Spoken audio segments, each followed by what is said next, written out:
Thank you for joining us wherever you are. This podcast episode is brought to you by the Old Ways Actual Play team. This actual play uses the Delta Green tabletop role-playing game rules by Arc Dream Publishing. This actual play is performed by adults and in an adult setting. Listeners should know that this podcast will include mature themes and scenes. All content, including names, places, events, companies, military organizations, and etc., which may bear resemblance to entities living, dead, or redacted, is completely coincidental. My name is Michael Diamond, and for tonight's game, I will be your handler.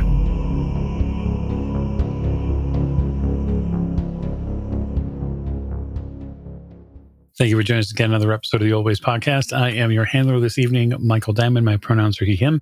And we are back with our OCEL, our agents of OCEL, in another operation. And so at the top of the show, we always like to thank you, the listener, and especially you, the Patreon supporter. If you are listening to this, we greatly appreciate what you help us do for the show. And you are helping fund our paid game mastering of 2025. So thank you for that. And we'll hopefully be delivering some more fun episodes in the future. And so I am going to get directly to introductions because we have a new friend to meet in this creepy old house. And so please begin introductions to my right. Hey, it's Miranda playing Dr. Aaron Weber. And I can't help but feel like we just walked ourselves right into a dungeon crawl of some sorts. Yes, I've been reading Shadow Dark, and that's why this is happening. Promise. Next to Dr. Weber. Hi, this is Nate, your friend Nate, and I play Special Agent Elliot Winters. I'm glad that we've finally answered the age-old question of what he's building in there. He's building a killer clockwork, and now we're going to become friends with it. Certainly. At the end of the table. Hi, this is Allie, and I play Director Joanne Hart, and I don't want any of this. Yeah, too bad. And last but most certainly not least. Hi, my name is Tegan, and I'm playing Brett Hawking. And I just wanted to go upstairs. That's all I wanted to do. Yeah, well, we all want things. And so what I want to do is begin this combat. And so I've already taken all of your dexterity numbers. And so what I will say is that this automaton will go first. And when it does, it surges forward. And we'll just roll this D4. It's going to surge forward directly at Director Hart. And as it does so, it lurches from its position, and you hear the gears spin up. When it shifts forward, it makes an absolutely terrifying racket. It chops up the floor as it moves. It leaves these sort of half-moon gouges in the wood floor, and it leaps about 2 or 3 meters to get to you. Great. Mm-hmm. Yep. And so it's going to ram you. Can I dodge? Well, you won't have to because it misses. All right, that's good. I like that. It is. All right. So it is now on 14, your action. My action? Mm-hmm. Yes. Fantastic. I'm gonna shoot at what I think what might be its head. Okay. Are you actually calling the shot? So called shots in Delta Green allow you to, do some specific stuff. I just need to make sure that we know what you're doing. Yeah. I'm gonna specifically call the shot. I'm aiming for its head. Okay. So if you're going to call the shot and aim for its head, the penalty is minus 40 to your roll. Oh, well then I shouldn't do that because then I won't be able to roll. Okay. Fair enough. So I'm going to shoot at what I think might be its head, but I'm not sure. Right. Okay. Got it. No, I'm not going to call the shot. Oh my God. Oh God. Hold on. That lion, huh? It's getting you. 13 under 40. Okay. So that is a hit. And I'm going to invite you to roll damage. Okay. So regular handgun does what? Is it 1d4? So your pistol is going to do a d10. Okay. I can. All right. So I rolled a 6. Okay. So you fire. And when you do, you hear obviously the report echoes across the living room. Everybody hears the first shot go off, and it pings off of this. It impacts this automaton, this creature that's come to attack you, but it's definitely fairly sturdy in its construction. Okie dokie. But I will track that. So now, Brett, it is your turn. I'm gonna try to protect Weber and get her out of the house. This thing is fucking dangerous. Like, we got to get out of here. Hard shooting at it. I don't need to protect Elliot. Now, point of order, my character sheet says I still have the bitch be good stick. What's the likelihood that that's the case? I think it's absolutely likely you have that. I'm gonna try to. I'm gonna try to run from this fucking thing, and I wanna try to get. If Weber is between the door and me, then I'm gonna take Spidey with me. That makes sense. I love the strong arms of young buck, old buck now, Medium buck, middle-aged buck, to just carrying me to safety.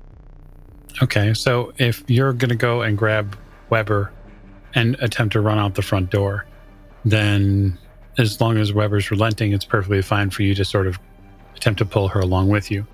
You get to the front door. When you get to the front door, you realize two things. One, it's dark. Two, the door is locked.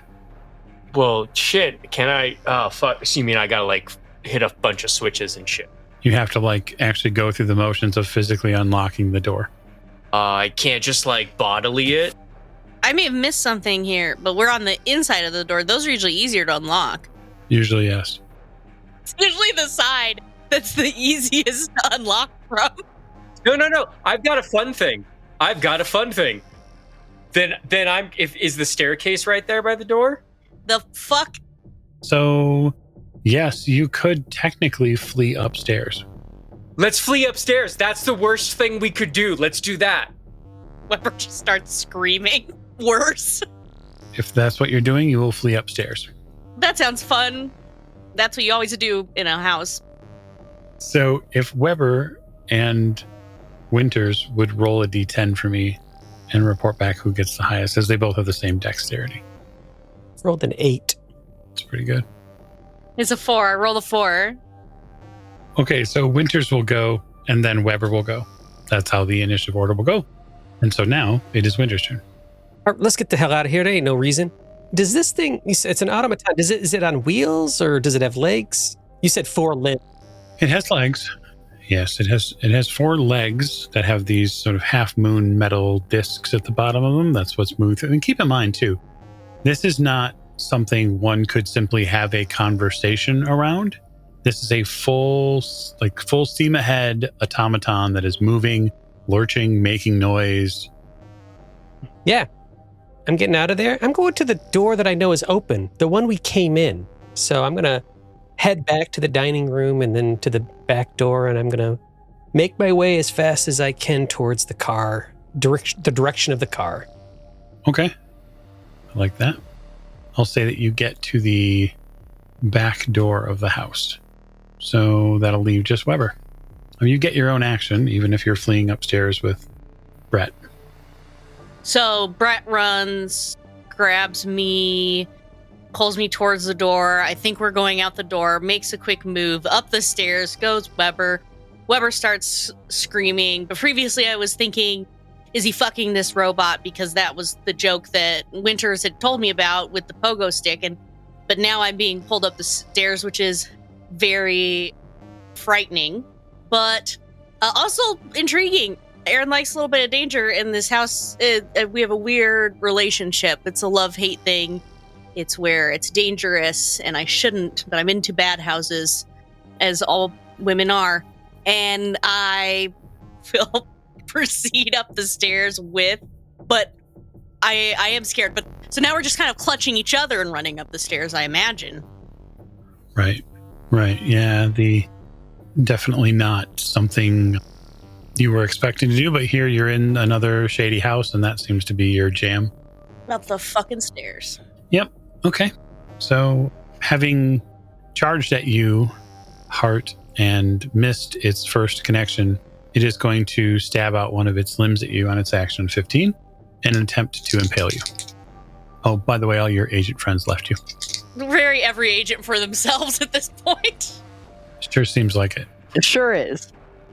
So, you may dodge if you would like in an attempt to get out of the way of this attack. My dodge is 30, and I've rolled an 18. That's very good. Okay. Slight bit of math here. Okay. So you manage to step out of the way, or moreover, lean to the left as this thing punches a hole through the wall with its limb in an attempt to crush your solar plexus. It's now your action. I'm going to run Okay. Where? to the back door. Okay. You run to the back door, and you see Elliot firing himself sort of through the door at the same pace. Okay. All right.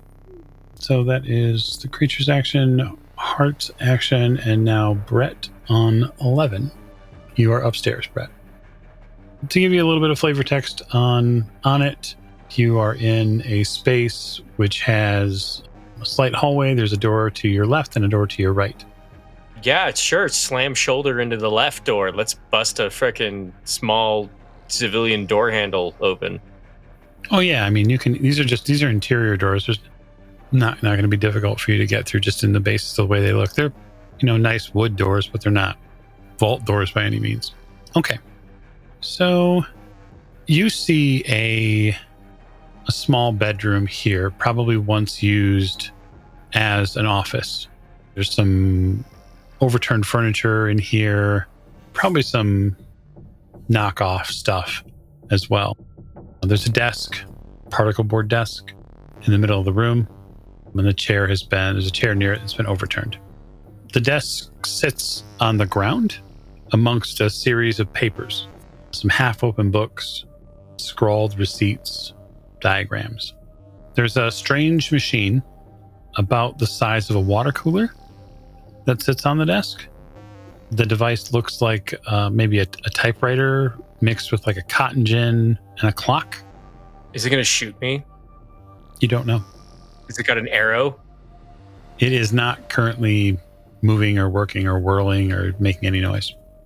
Give me another object that it could be the size of.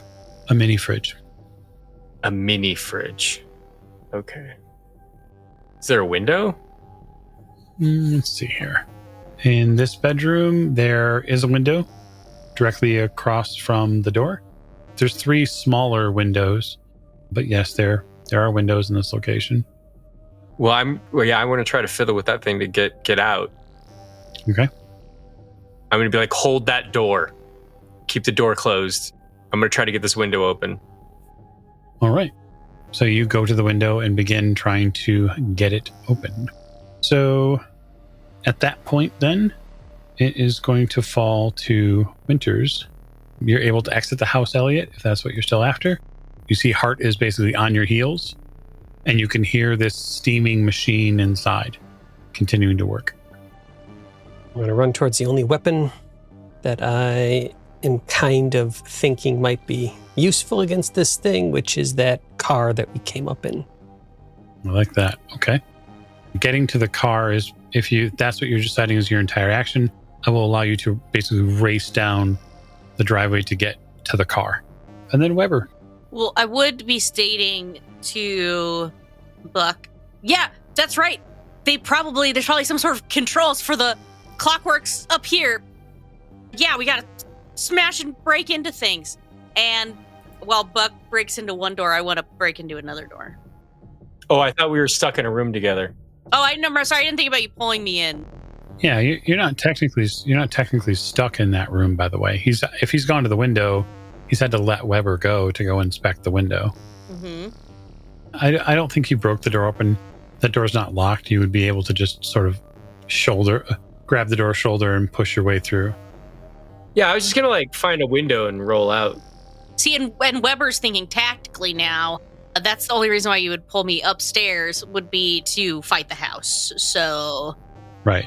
I would like to find out more about what's controlling this, because I do think that there's some sort of at one point maybe we heard a lot of whirring and gears, and I know it's probably just the automaton, but at one point Amityville was thrown out. It might be in the walls. I don't know. We stepped on something, and now things are happening. So There could be a naked lady up here. there'd be a naked lady up here, control room of some sorts, a pogo stick and a sump pump. That does sort of go through your brain for a second, Weber. The pogo stick and the sump pump. Mm-hmm. And while you're here and he's working on the window or getting ready to work on the window, and you hear that thing moving around downstairs, Mm-hmm. it does sound like a pogo stick and a sump pump. I was wondering about that, yeah. You can hear like the springs or the metal moving back and forth or creating these strange metallic sounds. Mm-hmm. It's gonna love Heart to death. It might. So, Weber, are you staying in the room or are you gonna like shoot across the hall or? I'm shooting across the hall. I want to go across the hall, another door. We gotta take this we're not getting out. We're going in. We're taking this house down. Okay. So this room is a little bit larger than the last one. You see some half turned over furniture in here. There's a splintered dresser. It looks like it's been beaten apart with maybe something like an axe or a hatchet. There's piles of dirty clothing. You see a somewhat recently used hibachi grill next to a futon. Okay. There's a closet door in here. There's a mirror outside that closet door. It's been shattered. Mm-hmm. The wood floor in here is chipped with these sort of thick half moon marks that you would have seen in the other room as well. Mm-hmm. And etched into the floor here is a large, like near the futon, is a meter wide symbol.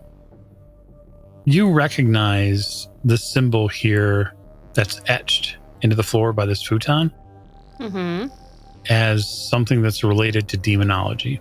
Oh. Okay. You can make a roll if you would like Mm-hmm. to attempt to learn more about it. I would. I mostly want to find out if, and I failed because 94 over 30. So I'm just thinking back to the demon that maybe has spawned a baby of partially human DNA, and now. So yeah, you believe that this symbol has something to do with demonology. So that's sort of your action that round. Okay. So on the start of round 3, Hart, you hear as you're trying to scramble out of the house, you hear the wall behind you explode inward.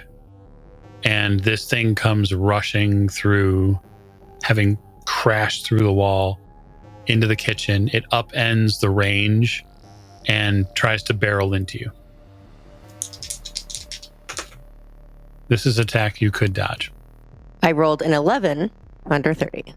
That's a critical success, which is a good thing. So, would you like to dive left or dive right?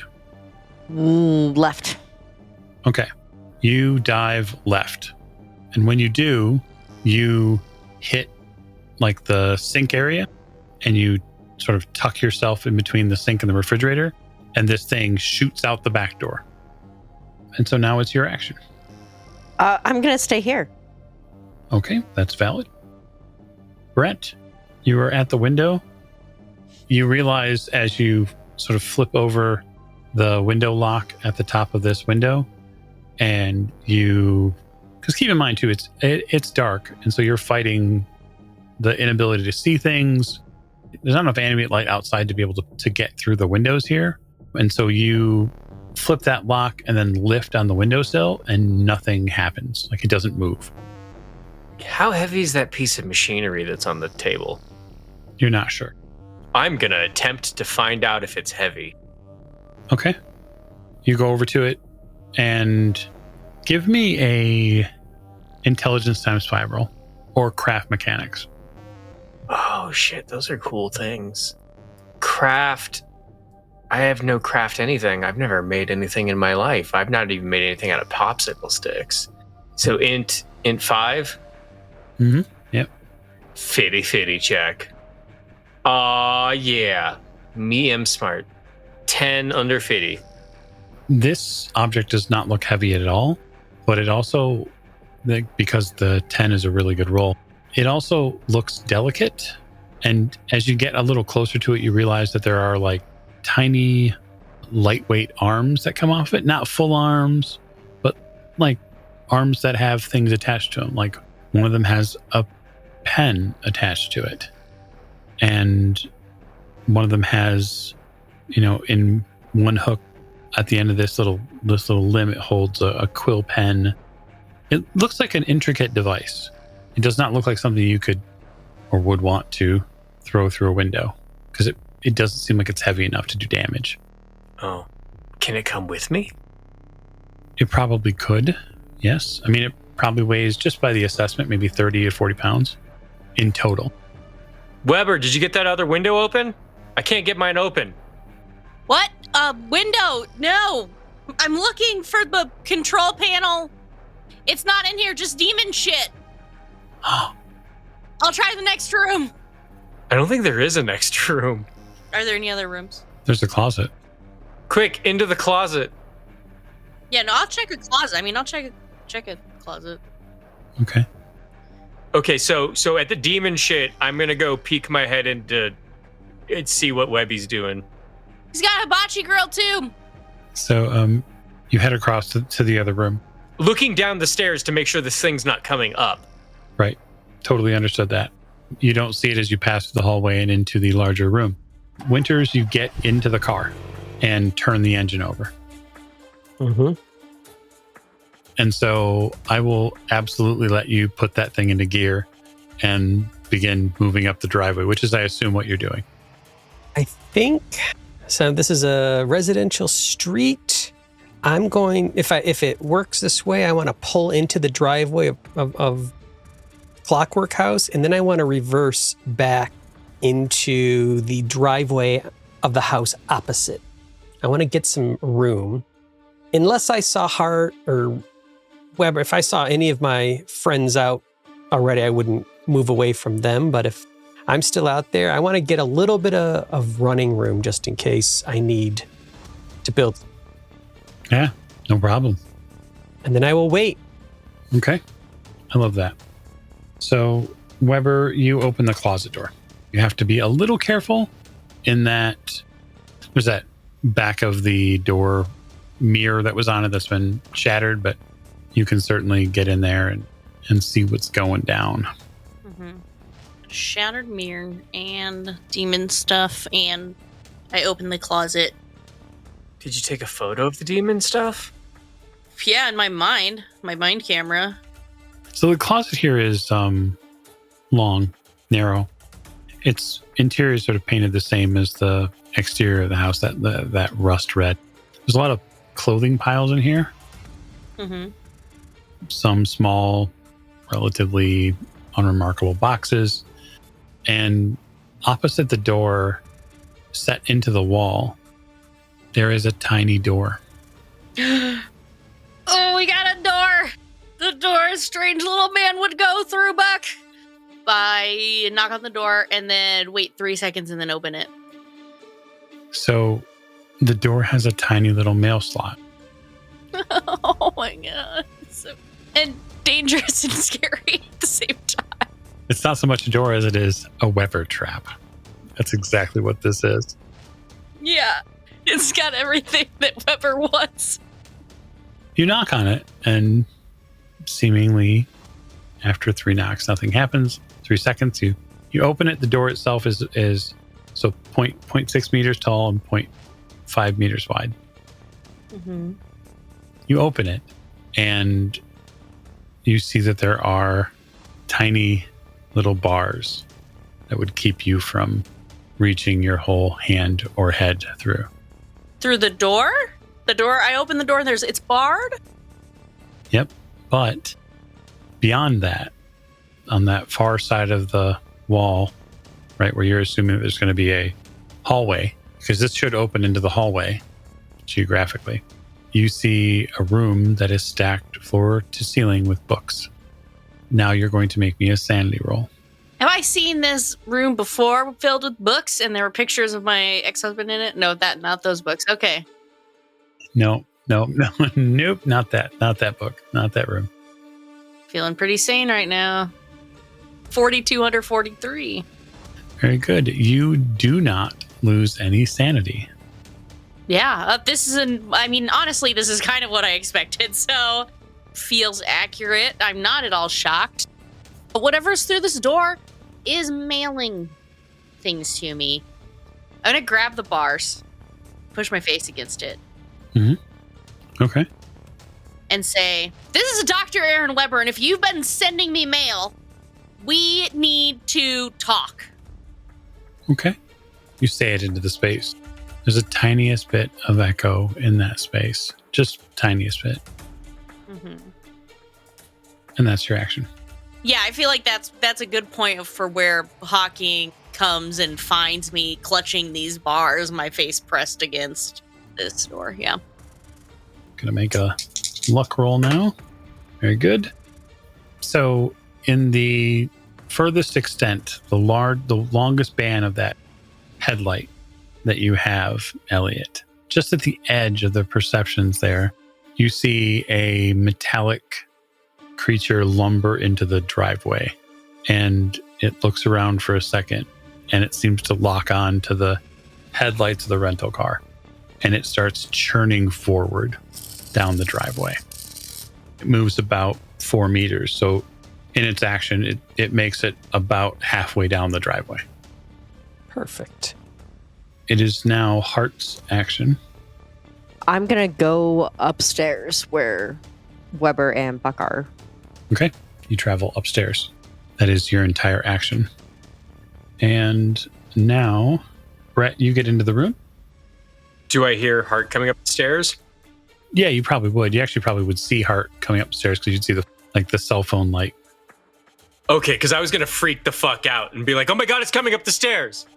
I'm trying to panically get out of the upstairs area without going back down the stairs. Sure. Okay, so I get in there, I see Weber. What the fuck? Yeah, Weber's in the closet. Are you like reaching an arm into the bar thing? No, she can't fit her arm in there. I'm holding on to them and my face is pressed against it. And I'm shouting in that it's me, Dr. Aaron Weber, and that if they've been sending me mail, we need to talk. Do I see the demon symbol on the floor? Yeah, you have a pretty good alertness. So I'll say a quick scan of the room reveals that near the futon, there's a symbol on the floor. What's your occult? Oh, it's like 38. Okay, so yeah, you register it fairly quickly as a demonology symbol. There's no roll for that. I do my favorite thing that I can do with my 2017. Is it 2017, 2015? It's 2015. My 2015 Motorola. If I hold the phone and then I wiggle it back and forth, the camera turns on. Okay, you gesticulate with your phone for a minute or two. And that lets me, I want to take a picture of the demon symbol on the floor. Okay, take a picture of it. Sweet. Are you going to study it, or are you just taking a picture and moving on? I'm taking a picture. I'm still trying to get out of the fuck out of this place, but I'm thinking I might need to take some photos and some goddamn evidence and then get us the fuck out. Especially if I guess Hart is covering the staircase. Mm-hmm. All right. So, Elliot, it is now your action. I think the engine guns and is roaring for a second, and then I throw it into gear, and I take off directly at that brass monster. Yeah, I can totally see that. So, how's Elliot's drive? I do have a 50 in drive, thank goodness. Okay. I will not test your drive. Moreover, with the drive skill of 50, you're a professional. You have been professionally driving for some time, whether it be through years of experience or whether it be through specific federal testing and protective details. You gun the engine, and the rental car lurches forward. It hits the middle of the street. I'm going to make a luck roll to make sure that nobody's in the way and no one is in your way at that moment. You come up high on Barbara's driveway. You're going to connect with this being. Now, there are no rules for that I'm aware of anyway. Vehicular combat. Yep. No. So we're gonna play in a little strange space here. And I'm gonna say that the car probably does a certain amount of damage, but it also has at speed a lethality rating. Because it would make sense that it would have a lethality rating. So there's no skill roll required to do this because you've already passed. You have a high enough drive to do it, but I'm going to have you roll percentiles for lethality. I'm going to say at this speed, the car probably has a lethality of about 15%. And I rolled 42 out of 100. No automatic death there. What is this vehicle? Okay, so I'm going to treat this as a ram attack. I'm going to say that it's got levels of armor piercing given the speed. And so I'm going to have you roll 4d6. Oh, no, this is wrong. It is a 2011 Toyota Camry. Oh, that's right. The Camry. It is taupe. It is. And it was my first car with air conditioning, I think, as I roll, what did you say, 4D? Yeah, 46. 46. 15. That's a good roll. Okay. You impact this. And as you impact it, let's just double check. This thing does have a dodge skill, but it's has not rolled high enough for it. You impact this construct, and there is a massive cratering of the front hood and the clip of that Camry. There is a crunch and a bang. It sounds like a car accident happened, except that it's in somebody's driveway. And that has now taken place. Weber, after you're yelling through the little barred door, it looks like Buck is in here, and then you think you hear somebody else coming up the stairs. I think Weber's so focused on what's going on behind this. Like, I hear it, and I'm like, no, we can't leave. Come out. Get out here. Oh, just let me in. But I did wonder, is there anything here? I want to find a long stick, a pogo stick or something else, either anything that's long and stick-like. I kind of shove it between these bars, and I want to poke stuff on the other side to see if it's fucking real. Okay. You go through and maybe you find a piece of a box or something to stick through the bars. And you eventually touch a book on the bookshelf on the other side. Am I able to, like, wiggle this thing or to, like, try to knock it off the shelf and, like, drag it towards me? Is my end goal is to drag things out of this room. Once I know it's solid, I'm just trying to get it to me. Make me a luck roll. Ooh, okay. It's 50-50 in. Mm-hmm. 42. So you are working somewhat tirelessly to find a way to pluck something or get something in hand or retrieve some proof that you can do this. There's a lot of strained noises as I reach as far as I can. Yeah. There's an awful lot of grunting. There's probably a little bit of sweating. Yeah. Mm-hmm. Yep. Mm-hmm. A lot of that, yeah. You betcha. I want to sort of resolve something outside really quick. I'm doing this because we're not technically in rounds anymore. Yeah. Elliot, what do you do after having a car accident with your Camry? I am going to wait long enough so that I'm satisfied it's not moving. Mm-hmm. It's 2015. I've seen a few of these horror movies that Weber keeps bringing up. And if it does not look like it's moving, I'm going to try and back up and extricate the car and get it away from the house. So drive down and park around the corner or something like that. Okay. Yeah, you don't see the creature. This automaton fell below the driver's sightline after impact. And so you wait a couple of minutes to make sure. 20 seconds, but I'll roll the window down.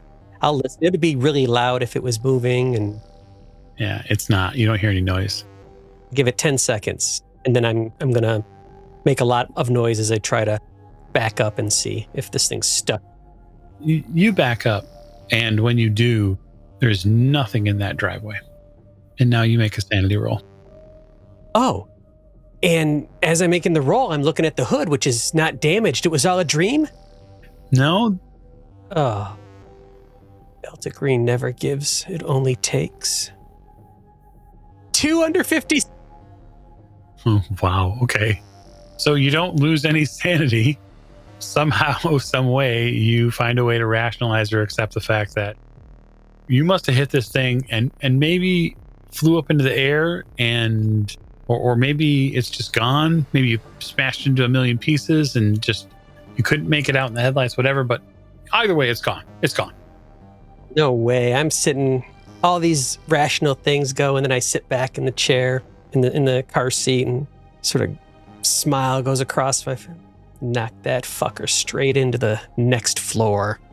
And then I close my eyes and shake a little bit. That seems fair. So, Hart, you get upstairs. We're out of rounds now.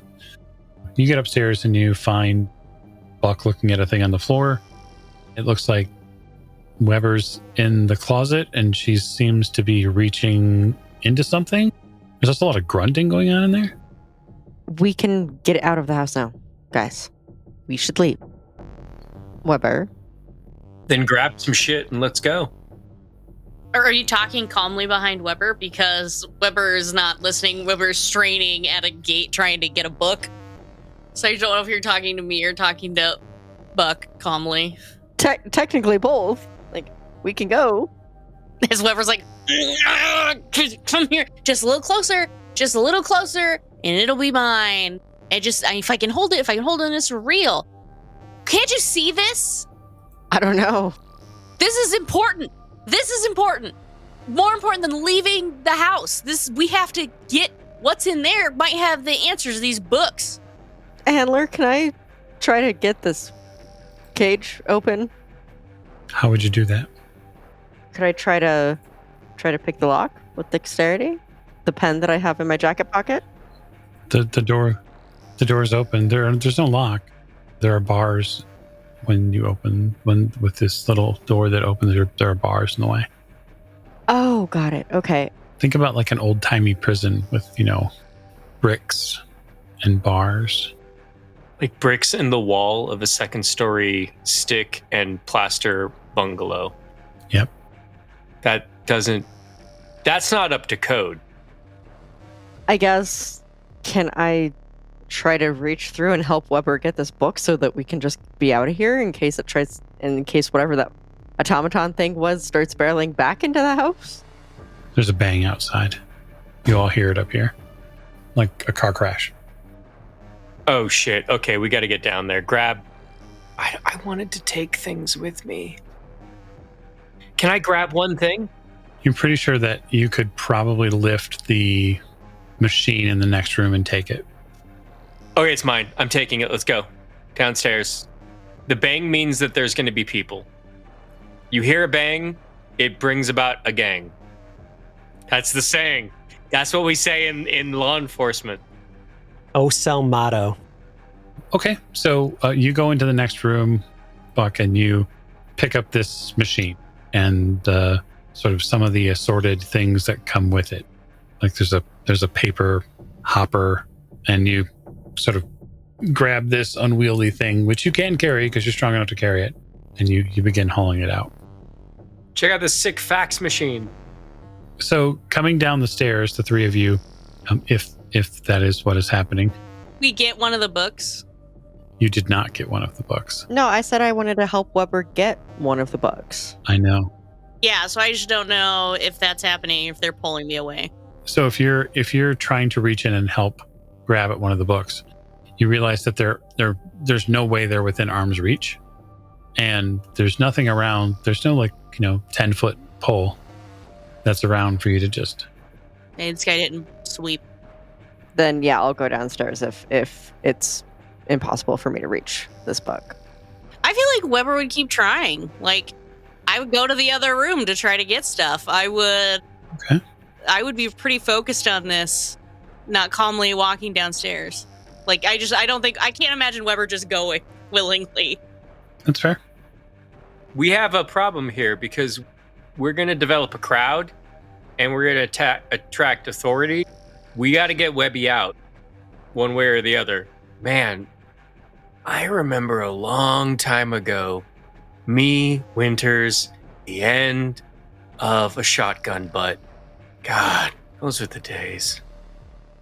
Try as you might, Agent Weber, you don't get anyone's attention.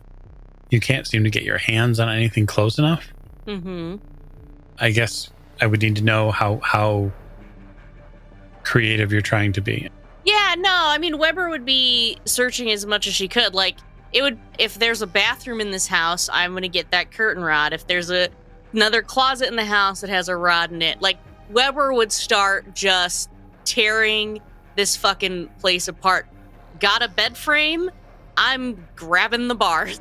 So there is a futon. Something in here that I can shove through to try to. It's like when you're 5'2" and there's something tall on the shelf that you can't reach at the grocery store. So you got to get a box of cereal and hit the thing that's on the top shelf that you actually want, because you don't want the cereal, but you want the thing on the top shelf. Yeah, to be honest, I have no idea what being 5'2" is like. I know that's an analogy that only some people relate to, but sometimes you just gotta grab what you can to try to knock shit down. I understand the tenacity at which you're going after this. So, yep, because I don't want to ask for help. I think I'm gonna pull her off. Well, I don't know how that's gonna help me get a book. Right. You go for the futon where this, symbol and whatnot is, and you go to the futon slats and you break one of the futon slats. Mm-hmm. It's about 5 feet long, the piece you've broken off. And you go marching back into the closet. And it's at this point that Buck sort of like begins to probably at least socially intercede, having already moved the machine that he's taking downstairs. This isn't where you get the book. This isn't how you get a book. Let's go. This you can't get the book. Let's go. Well, how do I get the book then? The door's here. Can I press my face? Are there any other doors in this room? No, we're going. No, there are no other doors in this room. The cops will be here any second. We can't do San Francisco again. Let's go. Yeah, I'll get it. Put me in the back of a van and call Delta Green so they take me away and deal with the problem themselves. Some rough memories. Hart, I need help. Weber, make me one more luck roll, would you? Okay. I mean, really, I just feel like Erin's going to try until they carry her away, and if that's the outcome, I'm fine with that. Yep. I just feel like they're going to need to take some initiative to pull me out of here. I rolled a 22 under 50 this time. Crit. That's a critical success. We will treat it as such. You get your hands on a book. You use that slat and you finally fish a book out. Not only do you fish one off the shelf, but when you do, you end up sort of almost like a basketball dribble. You dribble it on the stick for a second. It's a little red book. You get it back and then it comes towards you. And as you lose control, sweaty fingers and all, from this futon slat, you snatch the book out of the air and pull it back through the bars. It's mine. It's mine. Erin's clutching it against her chest. Okay, we can go now. I'll be back for more later, though. Yeah, it's a small book, which is bound in red leather. I smell it as we're walking out of the room. You smell it. You put it to your face. Mm-hmm. And on the cover is the strangest symbol you've seen. It's got these odd angles. You've never seen it before, but now you have. Roll sanity. I rolled a 6 under 43. Very good. So you feel compelled to tell other people that you've seen this. Mm-hmm. But it's less about what you see on the cover, but more like you can show them that you got what you were after. Oh, yeah. Like, even as we are walking out of after I glance at it, it takes me, a second for it to weasel its way into my brain. And then I'm immediately, like, before, as we're even, I keep stopping as we're on the stairs. Like, my feet keep stopping and they keep having to urge me along as I'm trying to show them this book. And they're like ushering me out like you would, like, trying to get a kid out the door. And I just my feet keep stopping moving. They have to keep ushering me as I'm trying to tell them about this book that I found and look at it. The most interesting, I've never seen anything like this before. You all get out front in your various positions, a book with this water cooler sized strange machine, Hart and Weber sort of being not pulled along, but just sort of urged along to get out of here. And there is a moment where you don't see Elliot. You don't see the car. What a dick. And then you begin to hear police sirens. Fuck it. And then from down the street, there's lights that flash on a car. Fucking San Francisco all over again. It's only like a mile back to the hotel. Just act cool and walk away. Just walk and we'll talk and we'll walk away. Act cool. That's what I was going to do in the car. You see headlights down the street, just down the street flash. All right, I'm going to swiftly move towards those flashing headlights. Yep. Is that the Camry? Yeah, except that it looks like it's been in a front-end collision. I don't give a shit. I'm getting inside. The fax machine's on my lap. Okay. Buck gets in the back seat with this enormous, strange machine that looks like a amalgamation of a typewriter and maybe a bird cage. You're not sure. Is Weber walking back to the hotel? What is she doing? I flash the lights again. I get in the front seat. Okay, get in. Winners, we got a book, and I think we can talk to the other side now. There's a room and there's a book. Great. We can go back. We can go back later. That's interesting. Is Hart in? Yep, Hart's in. Yep. I'm in the backseat. Racing as fast as my destroyed camera. Winners, be careful because I get horribly motion sick when I'm reading while you drive fast like this. Oh, then take some deep breaths or something because we're going and I'm going in the opposite direction, not going to the hotel because we are only a mile away from it. This is now a detriment, not a benefit to our cunning espionage night. And I think that's a really great place to end this episode as the banged up Camry races back to the hotel with its occupants. That Camry's hood is certainly damaged inside. So thanks for joining us in this episode of This Operation with Ocel. We hope you are enjoying it. And I'm certain that next session we'll get up to all sorts of investigative fun. Thanks and have a great night.